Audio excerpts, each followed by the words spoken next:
എന്നോട് എല്ലാരും ചോദിക്കും വാടക വണ്ടി മുതലാവുന്നുണ്ടോ ബ്രോ, വാടക വണ്ടിയിലെടുത്ത് എന്തെങ്കിലും ലാഭം കിട്ടുന്നുണ്ടോ.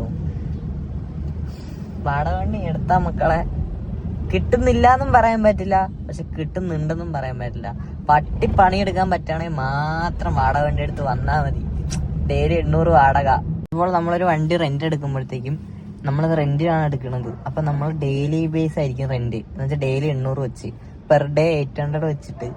അപ്പൊ നമുക്കൊരു ലീവ് എടുക്കണമെങ്കിലും ഇപ്പൊ നമുക്കൊരു ദിവസം ഒരു പനിയാണെങ്കിലും അതൊന്നും അവർക്കറിയേണ്ട കാര്യമില്ല. കാരണം നമ്മൾ ഡെയിലി ബേസിൽ റെന്റ് എടുത്ത വണ്ടിയാണ്.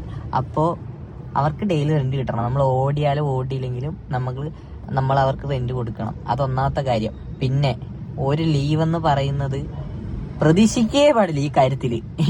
റെന്റ് എടുത്ത് ഊബർ ഓടുമ്പോൾ ലീവ് എന്ന് പറയുന്നതിന് പ്രതീക്ഷിക്കുകയേ ചെയ്യരുത്. അത് കൊടുക്കുന്നവരുണ്ടെന്ന് പറഞ്ഞാൽ വളരെ ചുരുക്കമാണ് ഈ റെന്റ് എടുത്ത് കൊടുക്കുന്നവർക്ക് ലീവ് കൊടുക്കുന്നത് തന്നെ. അതങ്ങനെ കൊടുക്കുന്നുണ്ടെങ്കിൽ തന്നെ